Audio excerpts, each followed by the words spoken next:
Bismillahirrahmanirrahim. Assalamualaikum warahmatullahi wabarakatuh. Alhamdulillahirabbil alamin. Asyhadu an la ilaha illallah wa asyhadu anna Muhammadar Rasulullah. Allahumma shalli ala sayyidina Muhammad wa ala ali sayyidina Muhammad. Rabbi shrah li sadri wa yassir li amri wa hlul 'uqdatam min lisani yafqahu qawli wa ba'du. Selamat pagi Indonesia, selamat pagi sahabatku semua, apa kabar di suasana hari ini? Semoga hari ini Anda semua sehat ya dan penuh semangat tentunya dalam naungan rahmat serta ridho dari Allah Subhanahu wa taala. Amin amin ya Allah ya rabbal alamin.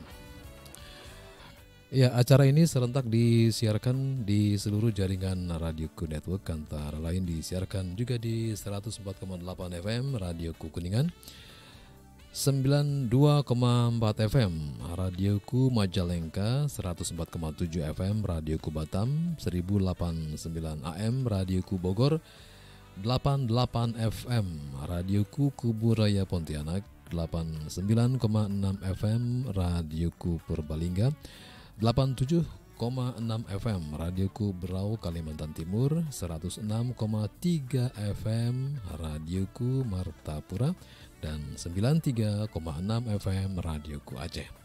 Dan Anda juga bisa mendengarkan acara ini melalui audio streaming kami di www.buyayahya.org, www.radiokuonline.com, dan www.radioku.com.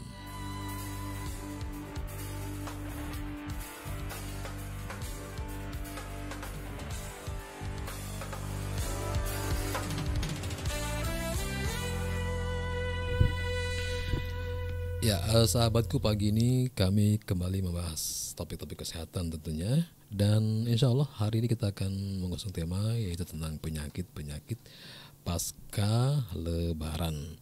Ya, sahabatku, momen lebaran identik dengan makan enak ya, seperti makanan khas lebaran. Mulai dari ketupat, opor ayam, rendang, hingga kue kering khas lebaran. Salah satunya yaitu nastar dan juga teman-temannya.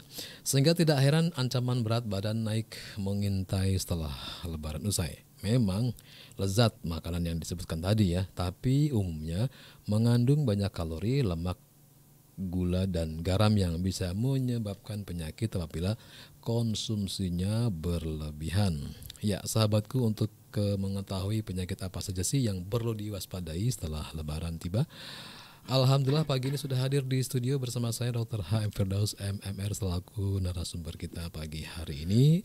Kita sapa dulu beliau. Assalamualaikum Pak Dokter. Waalaikumsalam warahmatullahi wabarakatuh. Sehat ya? Alhamdulillah. Masih dalam suasana fitri ya, kita ucapkan minal aidin wal faidin ya. Taqabbalallahu minna wa minkum. Semuanya mohon maaf barangkali ada kesalahan selama ini. Ya, ini kebiasaannya kalau kita sudah melewati lebaran itu ada saja sih yang sakit ya. Mungkin karena berkonsumsinya terlalu berlebihan. Mungkin karena nafsu juga ya. Mungkin sih kalau lama 1 bulan nggak makan enak, dikasih 1 hari makan enak. Betul. Selama ini kan selama sebulan penuh ya, konsep dari puasa kan, kalau dari sisi medis ya, dari sisi kesehatan kan artinya menahan dari apa? Menahan yang dari yang tidak baik. Iya. Jadi kembali ke setelan pabrik lah begitu. Nah, setelah Idul Fitri kadang menahannya itu jadi lupa. Ya, tidak berbekas. Nanti kita akan bahas ya. Iya. Ternyata ketidaksengajaan kita melupakan sesuatu yang sudah tertib, yang sudah bagus, yang sudah teratur kemarin selama sebulan penuh, kemudian jadi kembali ke sesuatu yang serba berlebihan, serba tidak terkontrol, serba tidak terkendali, dan itulah yang mengakibatkan sakit. Iya. Ya, jadi semua makanan yang prinsipnya halalan thayyiban ya bagus, bergizi, dan boleh dimakan. Tapi pada jumlahnya yang kadang sering bermasalah, dan di situ artinya kalau jumlahnya berlebihan berarti tidak thayyib. Baik, nanti kita akan bahas ya. Izin menyapa pendengar. Baik, Assalamualaikum warahmatullahi wabarakatuh. Waalaikumsalam. Alhamdulillah bisa belajar bersama kembali di program Sehatku di tanggal berapa Syawal nih Bang Yos? 7 Syawal ya. seperti halnya Bang Yos, saya pribadi mohon maaf minal aidin wal faidin, dan semoga di bulan Syawal ini kita mampu meneruskan apa yang sudah kita latih selama bulan Ramadan. Iya. Ya, walaupun untuk sempurna sulit, tapi minimal ada bekasnya. Ya, baik dari sisi ketakwaan, yaitu kualitas ibadah kita, baik juga dari sisi kesehatan. Karena sumu tasihu ya. Jadi kalau puasanya kemarin baik, itu pasti insya Allah sehat. Ya, jadi kalau misalkan ada orang berpuasa kok malah sakit, ada yang salah dengan puasanya. Semoga para pendengar semua dalam keadaan sehat walafiat, sehat fisik, sehat rasa, sehat raga, sehat jasmani, dan walafiat. Fisik yang sehat ini mampu kita gunakan untuk beribadah, untuk meraih ridho Allah Subhanahu wa taala. Kita doakan guru kita Buya Yahya dan keluarga, semoga diberikan sehat walafiat, dipanjangkan umurnya dalam ketaatan, dimudahkan semua urusan beliau, urusan dunia, urusan akhirat, utamanya urusan dakwahnya. Amin Allahumma amin. Ya Allah. Bahasan pagi hari ini apa Bang Yos? PPL. Penyakit pasca lebaran ya. Iya. Penyakit pasca lebaran. Memang ada statistik ya, walaupun ini tidak bisa digeneralisir ya, tapi statistiknya begini. Jadi selama bulan puasa itu makin hari mendekati lebaran, itu angka sakit menurun. Bahkan ada statistik kalau dulu kami itu bertugas di rumah sakit, jadi pas lebaran itu sangat sedikit sekali pasien yang dirawat. Jadi tingkat keterisian rumah sakit itu menurun saat lebaran. Lalu nanti pasca lebaran naik lagi. Kok bisa gitu, Dok? Ya, naik lagi. Wallahu alam penyebabnya, tapi bisa dianalisa dari tadi yang Bang Yus sampaikan di mukadimah tadi, yaitu kembalinya gaya hidup kita, kebiasaan kita menjadi gaya hidup yang tidak terkontrol. Itu tidak ini ya, tidak menutup kemungkinan baik atau anak kecil atau orang dewasa ya. Ya, dan sama saja.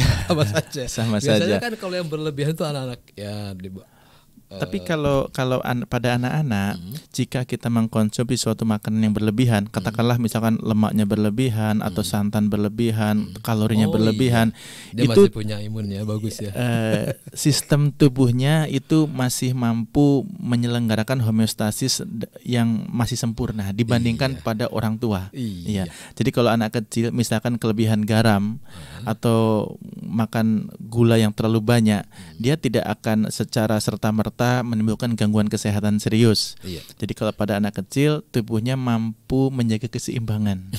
Nah, jadi masih setelan pabrik. Jadi sebetulnya, nah ini bahwa tubuh kita sejatinya mampu menyelenggarakan homeostasis atau menjaga keseimbangannya. Jadi misalkan gini, ada seorang anak kecil mengkonsumsi garam itu di atas normalnya misalkan, atau mengkonsumsi gula berlebihan, maka tidak serta-merta kemudian pada anak kecil tersebut tekanan darahnya naik atau gula darahnya kemudian naik. Jadi tubuhnya mampu mencapai titik keseimbangannya. Jadi kerja ginjal, kerja jantung, kerja pembuluh darah, kerja hormon-hormon di tubuh mampu menjaga keseimbangan. Nah, itu yang kemudian tidak terjadi pada orang tua. Ya, pada orang tua. Dan tapi tidak semuanya juga. Tapi kebanyakan orang tua itu kemampuan tubuh dalam menjaga keseimbangan badan itu mulai menurun. Jadi makan garam berlebihan sedikit saja mampu menaikkan hipertensinya. Atau mungkin mengkonsumsi kalori yang berlebihan maka gula darahnya naik. Nah, jadi pasca lebaran kenapa banyak sakit-sakit yang kemudian bisa terpicu, yaitu tadi karena berlebihan dan tidak terkendalinya dalam mengkonsumsi makanan. Sebetulnya makanannya sehat semua. Iya.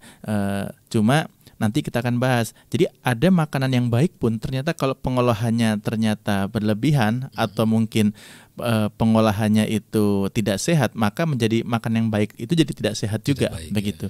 Contoh, kita seringkali mendengar, dok saya itu kalau makan daging kambing saya langsung tekanan darahnya naik.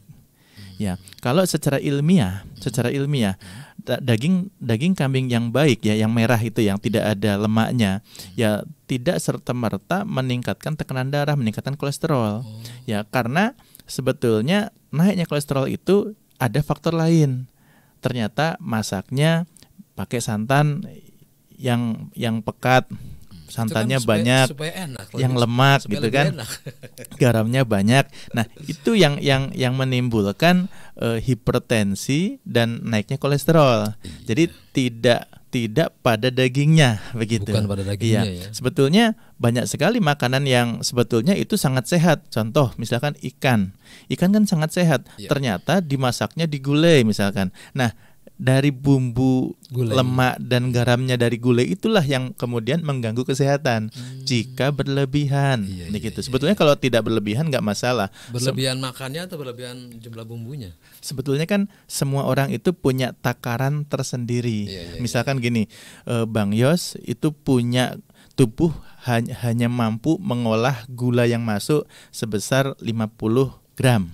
Lebih dari itu maka tubuh kesulitan begitu, karena pankreasnya akan menjadi kelelahan, insulin tidak mampu mengelola dengan baik seperti itu. Jadi 50 gram itu bukan dalam bentuk secara dohir gula kelihatan pasir begitu, tetapi bisa juga gula yang sudah berkamuflase menjadi onde-onde, menjadi nastar kan itu. Di situ banyak gula-gula yang sudah merubah diri ya. Tapi enak nastar. Oh itu mengerikan itu. Satu nastar itu setara ya 1/4 piring nasi.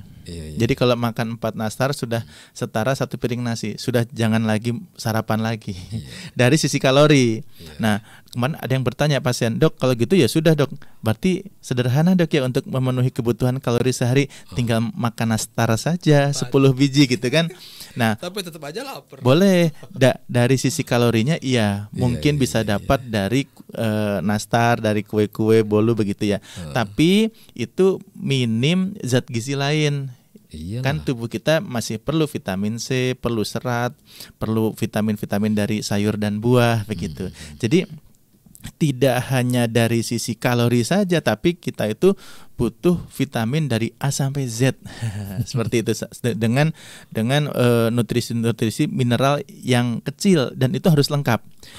Satu kurang mineral saja, misalkan mineral seng, mineral asam folat, mineral zat besi, itu dapat menyebabkan gangguan kesehatan yang walaupun tidak signifikan, tetapi dalam jangka waktu panjang ya bisa mengakibatkan masalah serius juga.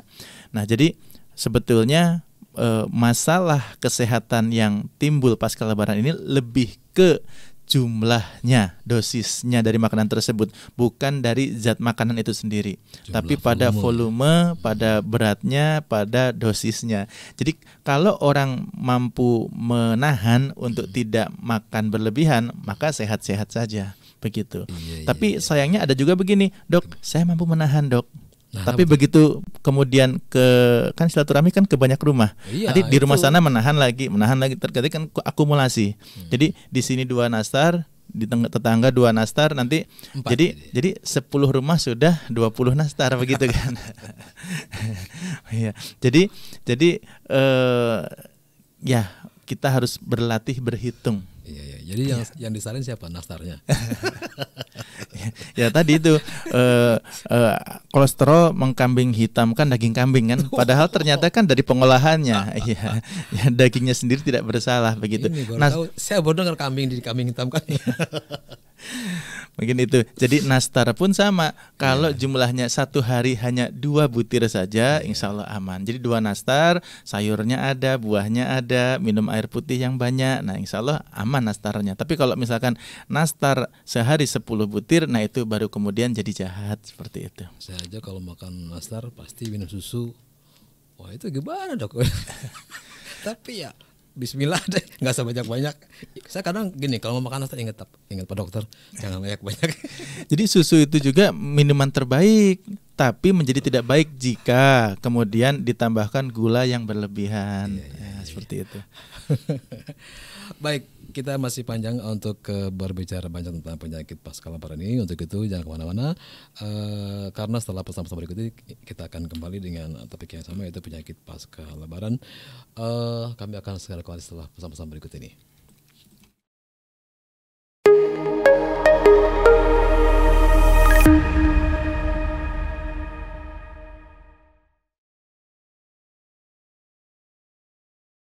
Radioku Inspirasi Spirit Hati. Ya, masih bersama Anda di program Sehatku. Bagi Anda yang mau bertanya-tanya, silakan untuk ke telepon Anda bisa gunakan di 085-2847-00147. Untuk SMS atau WhatsApp Anda bisa gunakan 081-321-461-079 ya. Ya sahabatku, setelah menjalankan ibadah puasa selama 1 bulan penuh, pastinya menyantap banyak makanan di hari Lebaran menjadi salah satu kebahagiaan tersendiri bagi beberapa orang. Bahkan bisa menyantap makanan secara berlebih hingga lupa akan kesehatan tubuh ya. Ya, banyaknya makanan dan yang mengandung lemak, gula, kalori hingga garam pun memicu beberapa macam penyakit. Nah, sekarang kita mau tahu nih ke Pak Dokter. Setelah tadi kita tahu bahwa unsur utamanya itu karena jumlah ya, volume yang kita raih itu terlalu berlebih. Sebenarnya semua yang terlalu berlebih nggak bagus Pak Dokter ya. Betul. Jadi masalahnya adalah pada berlebihannya. Iya, volume ya. Iya, semua makanan yang halal zatnya dan thayyib ya boleh dimakan. Boleh. Untuk siapapun sebetulnya. Cuma jumlahnya antara orang yang satu dengan orang yang lain berbeda-beda maksimalnya. Contoh, misalkan sama-sama umurnya sama, ya. Tapi yang satu misalkan punya riwayat hipertensi, yang satu tidak. Maka sebetulnya keduanya boleh masih makan makanan yang sama, tetapi jumlahnya tentunya berbeda begitu. Jadi setiap orang harus punya batas. Jadi dari mana dok taunya batas? Ya dari hasil konseling dengan tenaga medis. Iya. Kan begitu. Setiap pasien hipertensi pasti kok diedukasi oleh tenaga medisnya. Nggak mungkin tidak. Tidak ya. Jadi tapi seringnya dilupakan, itu saja. Jadi hendaknya semua rekomendasi, semua nasihat dari tenaga medis hendaknya ya itu kita jadikan batas untuk kita tidak berlebihan dalam mengkonsumsi makanan. Kalau begitu. ukurnya ya. Iya. Jadi sebetulnya untuk sehat itu ya sekalian harusnya tuh holistik ya. Nasihat pun harus wajib kita taati begitu. Bukan kemudian ya kalau kita bicara hakikat ya selesai semuanya bahwa sehat sakit dari Allah. Iya. Tetapi wilayah kita kan wilayah usaha ikhtiar. Nah, sehingga apapun ikhtiar kita, apapun usaha kita untuk menjaga kesehatan, untuk menghindarkan kita dari sakit, untuk supaya kita sehat, maka jadi sebuah kewajiban. Hasilnya nggak penting, jadi jangan merasa kemudian sia-sia saya sudah olahraga dok, tetapi tetap saja saya sakit. Saya tidak merokok, tapi tetap saja saya sakit. Atau mungkin saya sudah dok punya kebiasaan makan makanan yang saya mengurangi lemak, saya mengurangi gula, tapi tetap saja saya sakit. Nah, jadi tidak ada menyesal setelah kita berikhtiar suatu kebaikan, karena ya kalau menyesal ya artinya ya sudah intinya salah. Salah. Yang kita hargai itu prosesnya dok. Betul. Jadi banyak sekali dari saudara kita itu merasa sia-sia karena sudah berupaya maksimal. Dok, saya tuh sudah tidak minum manis dok. Sudah 2 bulan dok, tapi kok diabetesnya belum sembuh-sembuh. Nah, jadi sering kami sampaikan ke pasien bahwa sudahlah wilayah kita tuh wilayah ikhtiar saja. Adapun kalau kita sudah berobat, berikhtiar dan mengikuti apa anjuran dokter, saran dokter, edukasi dokter, kemudian kok sehat alhamdulillah, kok sakit pun ya pasti ada hikmah gitu. Semuanya disyukuri begitu. Yang penting kita sudah berupaya. Nah, kita itu kalau tidak ada upaya itulah kita yang salah begitu. Jadi harus ada upayanya.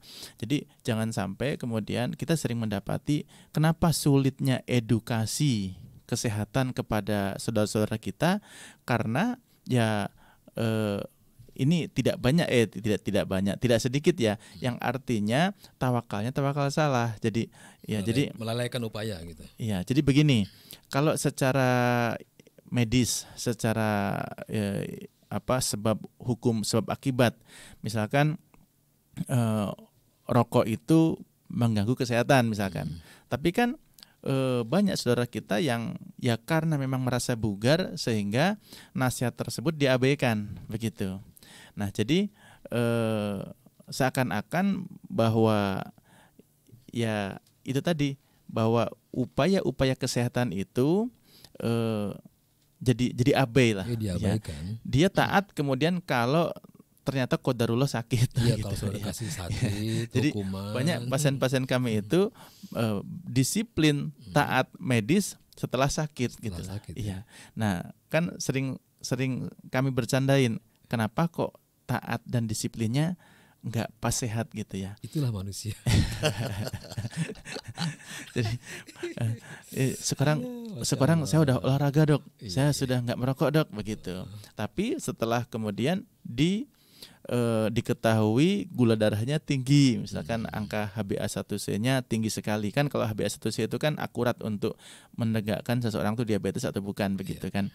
Nah, tetapi kenapa tidak dari dulu begitu, seperti itu. Nah, makanya seringkali bahwa edukasi ini penting, tapi kita harus pandang bahwa manfaat edukasi kesehatan itu untuk bukan jangka pendek ya, jadi jangka panjang. Karena sering kami buat perumpamaan, kalau ada dua orang yang usianya sama-sama 40 tahun, yang satu misalkan sudah perokok berat, tidak pernah olahraga, obesitas, kemudian tidurnya pun larut malam begadang, kemudian faktor kesehatan lainnya buruk. Kemudian yang satu lagi tidak merokok, olahraganya teratur, makannya disiplin, gizi seimbang, kemudian tidur juga teratur, semuanya teratur. Maka pada keadaan yang di titik yang sama, usia 40 tahun bisa jadi sama gitu. Nggak terlalu berbeda antara yang punya kebiasaan hidup sehat dengan yang tidak sehat. Begitu, nyaris sama. Tetapi itu semua secara medis akan bisa dilihat nanti perbedaannya saat kapan, nanti usia 50, 60, 70, 80 tahun begitu, atau 90 tahun. Maka nanti gambaran kesehatan saat itu nanti akan tergantung kebiasaan saat ini. Seperti itu. Nah, jadi boleh dibilang maka kebiasaan sehat itu adalah investasi. Investasi. Karena kesehatan itu mahal. Jadi sangat percuma uang yang sangat banyak pun jika kita tidak sehat. Itu yang sering kami sampaikan. Jadi ke pasien itu sering kami sampaikan, percuma ibu uang banyak, ternyata nanti pada waktunya di saat ibu harus menikmati uang itu yang ibu kumpulkan dari sejak kecil, itu kemudian ibu nggak boleh makan lemak, nggak boleh makan gorengan, nggak boleh naik tangga, kan sangat repot. Ya, coba bandingkan dengan orang yang sejak remaja mampu menahan diri. Menahan diri artinya kan sebetulnya untuk taat sebuah aturan sunatullah sebab akibat itu ada proses menahan loh. Iya, menahan. Contoh begini, ada orang sukanya itu minum manis. Minum manis terus setiap hari. Maka untuk minum air putih pun buat dia adalah perjuangan. Wah. Buat orang tersebut perjuangan hanya untuk minum air putih pun begitu. Nah, perjuangan itulah yang kemudian ada nilainya begitu. Jadi setiap orang itu ternyata perjuangannya masing-masing beda-beda. Ada yang orang harus mengurangi gula, ada orang yang harus mengurangi lemak gorengan, ada orang yang harus mengurangi lemak santan dan lain-lain. Ada orang yang harus berolahraga. Olahraga itu sendiri pun sebetulnya perjuangan gitu. Di saat mungkin sebagian saudara kita tuh enak duduk, mager, malas gerak gitu ya. Yang satu harus kemudian menggerakkan seluruh ototnya untuk kemudian berkeringat gitu ya. Lelah, capek, pegal begitu kan. Ya artinya dalam sebuah upaya itu ada tanda petik sebetulnya penderitaan. Tapi penderitaan itu tidak terasa karena apa? Karena sebuah keyakinan, oh saya lari itu supaya sehat.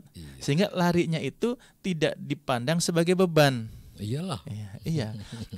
Tapi kan kalau ada jadi gini, beban sebuah perjuangan untuk sehat itu sebetulnya karena pemahamannya itu yang sebetulnya harus kemudian diyakinkan kembali bahwa kalau saya olahraga maka saya akan sehat. Maka dia olahraganya itu akan ya dengan penuh keringanan, semangat gitu, sukacita, senang, semangat begitu. Iya. Tapi kalau kita nggak memahami manfaat dari suatu apa yang kita lakukan ya itu sangat terasa berat. begitu. Hilang semangatnya. Iya, ya makanya kenapa minum segelas air putih pun mungkin bagi sebagian orang itu berat. Berjuang. Ya karena di situ mungkin ya pemahaman atau keyakinannya akan manfaat faedah dari air putih itu ya belum banyak begitu ya. Artinya masih memandang bahwa saya itu minum ya mumpung sehat harus yang enak begitu ya. Waduh. Hidup itu dinikmati begitu kan. Seperti itu. Nah, dinikmatinya itu dalam konteks yang salah, artinya melanggar apa yang sebetulnya dia harus hindari sebetulnya begitu.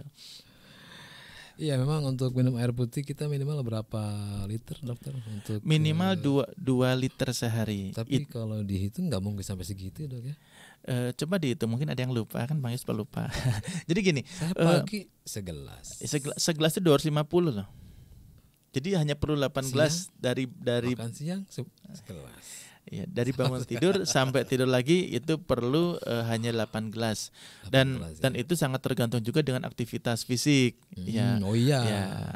Kalau Bang Yos kan berbeda dengan orang yang ngangkat cangkul. Bang Yos ngangkat pena, tentunya ya kebutuhan air mungkin lebih sedikit begitu. Pena saya berat loh, dokter. Jadi kebutuhan air itu sangat tergantung dengan aktivitas fisik dan ada di tempat mana dia aktivitas sehari-hari. Kalau di tempat yang kering, yang kemungkinan banyak evaporasi atau penguapan tubuh dan mungkin panas, terik, nah mungkin lebih butuh air yang lebih banyak begitu. Jadi apa aja nih penyakit-penyakit yang kira-kiranya? Ya, yang pertama, penyakit yang paling banyak dipicu oleh hari raya itu tentunya MAH ya, jadi penyakit lambung karena tubuh mungkin perlu adaptasi kembali. Jadi sebetulnya kalau orang yang tidak berlebihan dalam aktivitas makan, baik sebelum puasa, selama puasa, kemudian pasca lebaran, itu nggak masalah ya, karena memang tidak ada perubahan yang sangat signifikan begitu. Ya memang sebelum puasa, selama puasa, dan setelah lebaran pun dia termasuk orang yang disiplin dalam hal makan, dan itu nggak masalah. Nah, bermasalah itu kalau orang yang ekstrim sekali. Begitu, iya. Ada barangnya itu. Jadi tidak ada yang dimakan gitu. Jadi sebelum puasa itu ya termasuk orang yang agak kurang disiplin dalam hal makan. Kemudian puasa itu tubuh punya adaptasi yang baru kan, begitu, jam makan dan lain-lain. Kemudian pasca puasa lebaran, kemudian kembali lagi ke setelan awal begitu. Nah, jadi tubuh perlu adaptasi kembali. Ya, dari yang tidak baik menjadi baik pas puasa, dan dari sudah teratur baik saat puasa menjadi tidak teratur lagi. Nah, itu jadi banyak sekali gangguan lambung. Yang kedua adalah masalah hipertensi. Nah, ini kaitannya dengan tadi kudapan dan menu-menu yang ada di meja makan saat lebaran. Sebetulnya semuanya nggak ada yang nggak sehat, semuanya sehat. Cuma jumlahnya yang berlebihan. Begitu. Jadi pagi, siang, sore santan terus, dan antara makan pagi dan yang siang ada nastar, kan begitu. Ya, minumnya es kelapa muda. Es kelapanya sih sehat, tapi gulanya yang ditambahkan jadi nggak sehat, kan begitu. Jadi gula, lemak itu baik sebetulnya dibutuhkan tubuh kita, tapi dalam jumlah tertentu. Jadi kalau tubuh kita itu mampu mentoleransi hadirnya gula hanya 50 gram sehari. Ya, setara 4 sendok teh. Iya. Jadi itu pun harus sudah dalam, pokoknya total. Harus sudah ada yang dalam bentuknya berupa onde-onde, kue lapis, bolu dan lain-lain. Itu sudah harus dihitung. Iya. Onde-onde itu yang kayak apa sih? Ya. Onde-onde itu yang gimana sih onde-onde itu? Dan tadi kalau nastar saya tahu onde-onde yang mana sih? Ya, jadi jumlah kalori, nah hendaknya dibatasi, dan setiap orang harus belajar berapa jumlah kalorinya gitu ya. Ya, banyak sekali saudara kita yang makan ya asal makan saja, tidak menjumlah-jumlahkan kalorinya. Dok, emang bahaya dok kalau jumlah kalorinya berlebihan? Sangat bahaya. Jadi kalori yang berlebihan jika tidak dipakai maka akan disimpan Nah, akan disimpan di gudang-gudang cadangan makanan di tubuh kita. Jadi nanti menambah berat badan, mengganggu metabolisme dan jadi obesitas begitu. Jadi gemuk lagi deh. Iya. Puasa Lebaran sudah berkurang berat badannya, pasca Lebaran malah tambah gemuk lagi. Iya. Gimana ini? Selamat pagi untuk Mbak Nuryani yang aktif di Facebook ya. Silakan kalaupun mau Anda tanya ya lewat acara ini. Dan ya tadi itu kita sudah dengarkan, memang intinya sih nggak usah berlebihan ya dalam mengkonsumsi. Jadi ya bisa menghindari beberapa penyakit-penyakit yang tadi disebutkan oleh Pak Dokter ya. Saya mau sapa salam teman-teman kita yang sudah lama nggak saya salamin ini, seperti Abu Royan, apa kabar di Bode, selamat pagi. Dan juga Ibu Aan, apa kabar? Ibu Nunung di Sampiran, Bunda Azam di Aceh, apa kabar? Juga Ibu siapa ini? Ibu Mama Kia di Sumedang, Mas Ud juga di Batam. Pak Kuswanto apa kabar di Banjarnegara Jawa Tengah? Pak Sabtono apa kabar di Batam? Umi Dinda di Majalengka, Umi Fauzan di Kuningan, Umi Fauzri di Brebes ya. Semoga kabarnya pada baik-baik semua dan masih terus stay tune di radioku Inspirasi di program Sehatku ya. Baik, kami masih tunggu untuk Anda yang mau bertanya-tanya, silakan. Walaupun Anda bertanya di luar tema, kami coba untuk bisa menjawab ya, untuk bantu menjawab dengan Pak Dr. Firdaus pagi hari ini ya. Untuk itu jangan kemana-mana, masih bersama kami di program Sehatku sampai dengan jam 7 waktu Indonesia Barat. Kami segera kembali.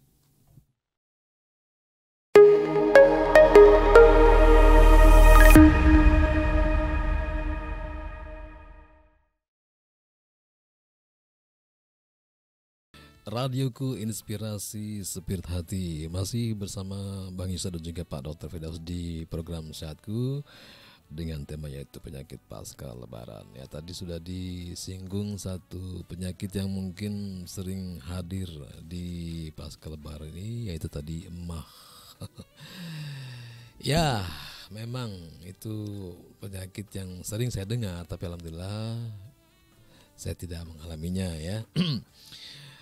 Kemudian selain mah, apalagi Pak Dokter, tadi ada hipertensi ya.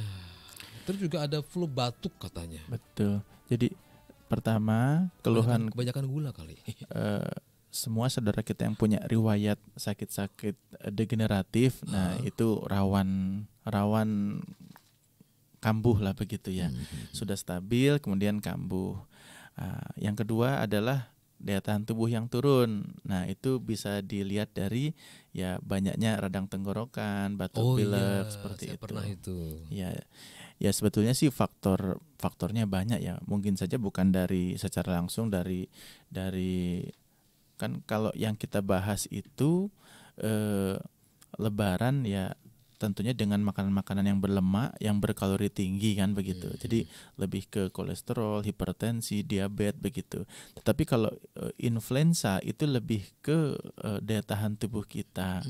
Misalkan seseorang lupa tidur karena banyak sanak saudara, atau mungkin banyak berkumpul, berkerumun. Nah, ada yang sakit di situ, yang kemudian batuk bersin tidak tidak dengan adab batuk dan bersin begitu ya. Nah, pulang ke kampung halaman terus di sana udara dingin, sedangkan tempat tinggal sebelumnya cuacanya panas. Nah, betul, bisa juga seperti itu. Saya nggak pernah pulang ke kampung halaman, karena saya lupa halaman berapa ya. Bukannya ke Aceh, Bang Yas? Ya itu halamannya saya lupa. Iya. Nah, jadi bisa jadi dari daya tahan tubuh yang turun. Jadi kan sebetulnya walaupun perbedaan suhu, kalau misalkan seseorang itu sedang bugar, sedang fit, ya nggak masalah kan, sehat-sehat saja ya. Sehat-sehat saja. Nah, tetapi kan satu mungkin habis aktivitas perjalanan jauh, yang kedua ya lupa menjaga daya tahan tubuh kan, yang seringkali kita sering rekomendasikan 3 hal ya. 1 nutrisi, kedua kualitas istirahat, yang ketiga psikologis. Nah, itu kadang orang lupa begitu, sehingga daya tahan tubuhnya turun. Nah, menyebabkan ya akhirnya ya terserang dari yang paling ringan ya radang tenggorokan itu. Sudah radang tenggorokan, nah kemudian diperparah dengan manis-manis, kemudian es dan lain-lain. Nah, itu memperparah keluhan-keluhan radang tenggorokannya. Kalau makanan-makanan yang ini seperti jeroan-jeroan gitu kan kadang ya ini khusus baru daging merah berlemak. Wah, itu kayak asam urat bisa kambuh lagi nggak? Ya, sebetulnya konsepnya adalah yang penting tidak berlebihan. Jadi kalau misalkan dok, Jadi boleh ya? boleh-boleh saja. Ya, cuma kan begini, tidak berlebihan itu ukurannya seperti apa. Nah, itu yang orang tuh tidak tahu batasnya begitu.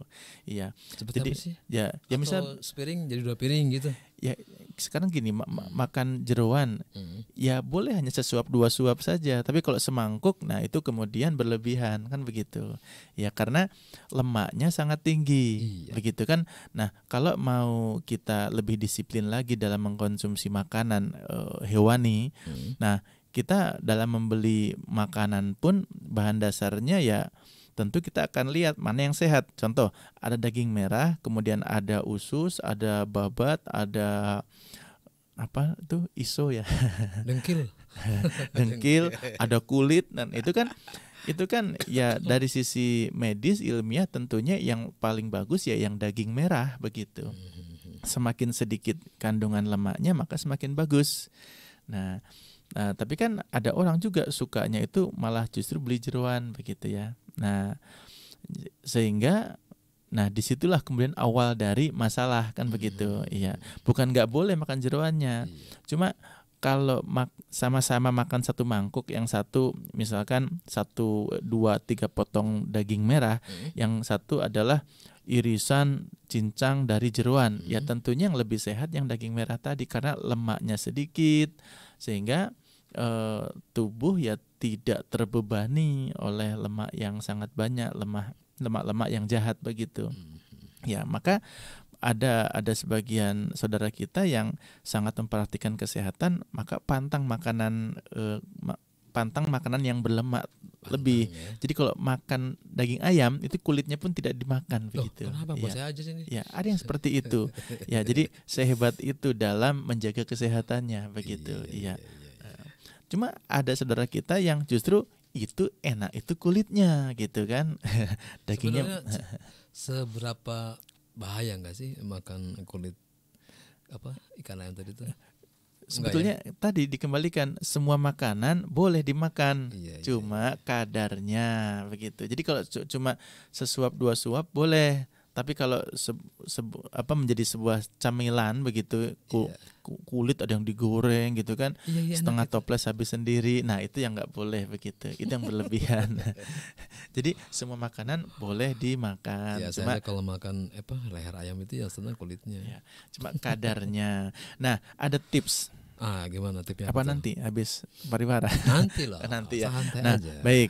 Jadi jumlahnya yang penting itu yang harus kita perhatikan begitu. Jadi setiap orang punya jumlah kadar maksimal masing-masing. Semakin kita nambah usia, maka semakin sedikit lemak yang boleh kita konsumsi.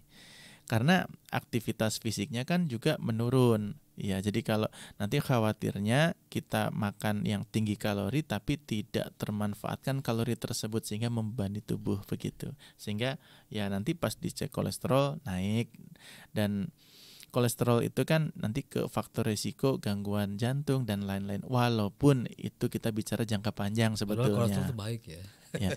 Kolesterol itu kan sebetulnya dibutuhkan tubuh kita. Iya, jadi kolesterol itu tubuh kita kalau nggak ada kolesterolnya juga ya nggak bisa bekerja, sistem metabolisme, sistem enzim dan lain-lainnya. Tetap tubuh kita memproduksi kolesterol sendiri. Nah, pernah nggak dengar gini? Ternyata seseorang sudah mantang jeroan, sudah mantang sayuran hijau, ternyata asam uratnya naik. Dok, kenapa dok? Saya nggak makan apa-apa kok asam uratnya naik. Ya sebetulnya karena asam urat pun diproduksi secara alamiah di tubuh kita begitu. Jadi kalau seseorang nggak perlu makan yang tinggi asam uratnya, tinggi purinnya untuk naiknya asam urat begitu. Ya, karena tubuh kita sendiri memproduksi itu secara alamiah. Nah, kemudian nanti ginjalnya tidak mampu membuang kelebihan asam urat yang berlebih tadi. Nah, maka kemudian saat dicek tinggi begitu. Jadi banyak faktor, dan paling sering yang kami sering baca adalah asam urat itu tinggi bisa jadi tadi fungsi ginjalnya tidak maksimal dalam dalam memetabolisme asam urat. Seperti itu. Jadi kebanyakan orang jadi langsung minum penurun asam urat misalkan begitu, tapi tidak mencoba jangan-jangan penyebabnya apa nih? Apakah kurang istirahat, apakah faktor stres, apakah gangguan ginjal dan lain-lain seperti itu.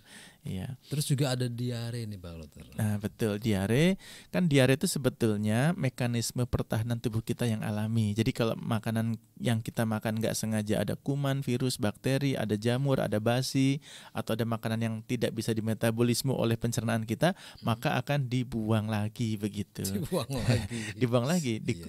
Diare itu proses menguras sebetulnya. Jadi nanti apa yang tadi tidak sengaja termakan setelah keluar selesai sebetulnya begitu. Jadi kalau prinsip pengobatan diare itu sebetulnya biarkan. Jadi biarkan saja. Iya, enggak mesti begitu diare 1-2 kali langsung minum obat. Seringkali kita dapat pasien keluhannya apa? Diare gitu kan. Saat ditanya berapa kali hari ini? 3 kali, 2 kali. Gitu. Jadi yang seperti itu nggak serta-merta harus minum obat begitu. Jadi biarkan saja itu proses alamiah tubuh kita begitu. Ya, kecuali ada penyerta keluhan lain, misalkan diarenya sangat berlebihan dan kemudian ada tanda-tanda dehidrasi misalkan, atau tanda-tanda infeksi serius, misalkan diare disertai lendir atau ada darah atau bau yang sangat mungkin tidak nyaman. Nah itu ke dokter untuk kemudian nanti dokter akan menegakkan diagnosa. Tapi kalau diare pada awal 1 hari kita diare 4 atau 5 kali, biarkan saja, namanya itu observasi. Cukup kita minum yang banyak atau bikin oralit buatan dengan 1 gelas air tambah setengah pucuk sendok gula teh garam, ya. Dan 1 sendok teh gula begitu ya. Diminum saja untuk menggantikan cairan begitu, dan jaga kebersihan, jaga daya tahan tubuh. Sudah gitu aja, observasi namanya, nggak perlu obat begitu. Jadi selesai gitu ya. Iya, nggak serta merta kita tuh kalau sakit minum obat. Ya, banyak sekali kita itu kedatangan saudara kita tuh minta obat begitu, minta obat. Padahal sebetulnya kami jelaskan bahwa tidak serta-merta keluhan-keluhan yang muncul di tubuh kita itu harus diobati. Sakit kepala, kita tinggal introspeksi, apakah mungkin kurang tidur, apakah kecapean, habis bepergian jauh, atau mungkin kita terlambat makan, atau hal-hal lain yang mungkin ada riwayat sebelumnya, misalkan kehujanan dan lain-lain begitu. Dan cukup kita makan teratur saja, istirahat begitu. Obatnya adalah itu, makan teratur, istirahat, selesai begitu. Ya, tidak serta-merta harus obat. Ya, sering kami sampaikan ke pasien begini, Bu, tahu nggak alasannya kenapa obat itu kecil? Apa? Obat itu kok kecil gitu. Kalau gede nggak telan. Nah, itu ya salah satunya itu nggak bisa ditelan.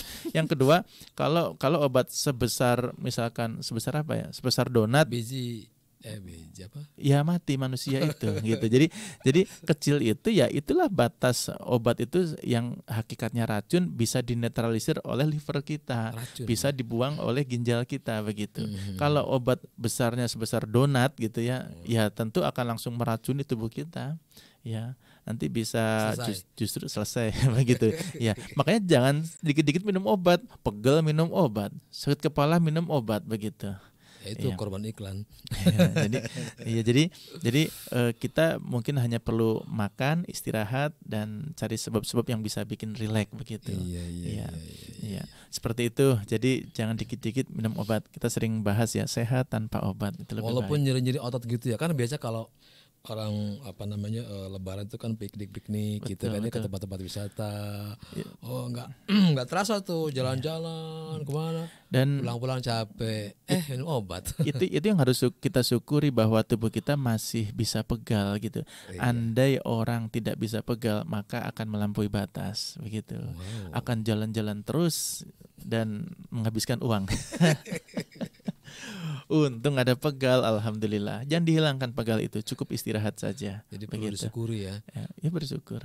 Alhamdulillah saya masih pegal. Jadi disuruh istirahat. Secara tidak langsung itu alarm.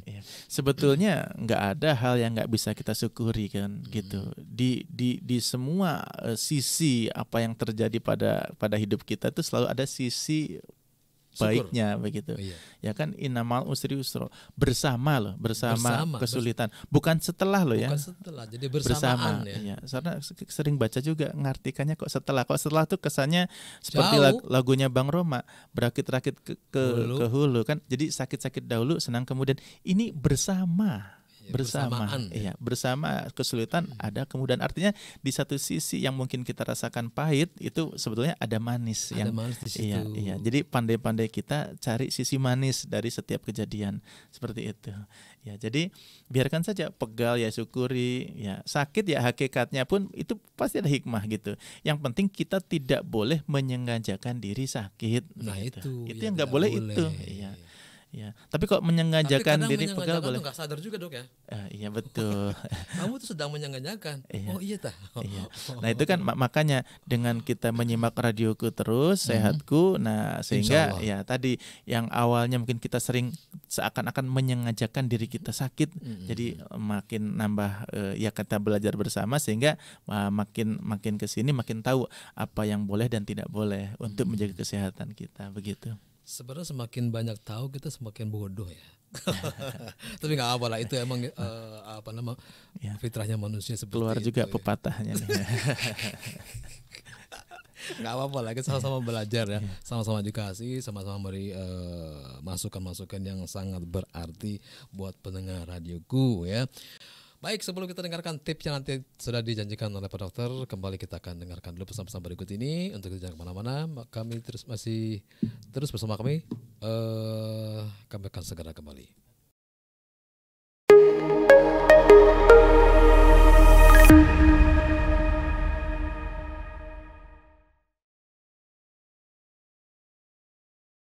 Baik Pak Dokter dan juga sahabatku dimanapun Anda berada, nggak terasa kita sudah di penghujung acara.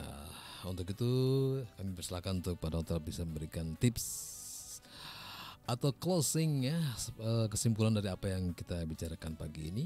Silakan Pak Dokter. Baik, intinya semua makanan selama itu halal maka sehat dimakan. Makanlah. Jumlahnya saja yang harus kita perhatikan. Itu saja.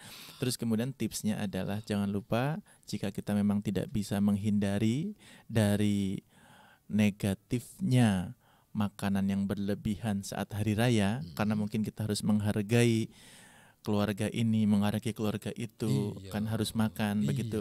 Maka jangan lupa buah dan olahraga. Dan air putih. Buah, olahraga, dan air putih, dan itu akan membantu tubuh kita untuk menetralisir atau mungkin menjaga keseimbangan dari mungkin kalori yang masuk terlalu berlebihan, gula yang berlebihan, atau kolesterol yang berlebihan. Tapi jika kita bisa menghindari, itu tentunya lebih baik. Artinya kita boleh makan apapun tapi dalam jumlah terbatas dan dalam dosis yang sewajarnya. Ya, semoga kita makin bisa memahami apa yang dibutuhkan oleh tubuh kita dan makin memahami juga apa yang tubuh kita harus hindari, sehingga ya semua upaya, semua ikhtiar kita untuk sehat ya itu adalah nilainya ibadah, karena bagaimanapun juga bahwa seperti di mukadimah bahwa sehatnya tubuh kita adalah ya menjadi sarana ibadah begitu. Ya bukan berarti yang sakit kemudian jadi tidak bisa beribadah. Intinya begini, kalau kita sudah berupaya untuk sehat, maka sehat pun ya bagus, sakit pun yang bagus. Yang nggak boleh itu adalah menyengajakan diri sakit. Dan semoga kita makin serius untuk menjaga kesehatan tubuh kita. Ya, mungkin itu, semoga bermanfaat. Iya. Terima kasih ilmu yang disampaikan tadi, dan semoga Allah Subhanahu wa taala memberikan kemampuan kepada kita semua untuk bisa memahami dengan baik dan benar, dan semoga kita bisa mengambil manfaatnya. Tak lupa kami ucapkan terima kasih kepada seluruh jaringan Radioku Network yang sudah merelai acara Sehatku ini. Terima kasih atas kebersamaannya. Mohon maaf atas segala kekurangan, mohon maaf jika ada kata-kata atau sikap yang salah serta kurang berkenan. Kami akhiri kebersamaan kita pagi ini dengan doa kafaratul majelis. Subhanakallahumma wa bihamdika asyhadu an la ilaha illa anta astaghfiruka wa atubu ilaik. Saya Yosa. Saya Dr. Firdaus. Wassalamualaikum warahmatullahi wabarakatuh.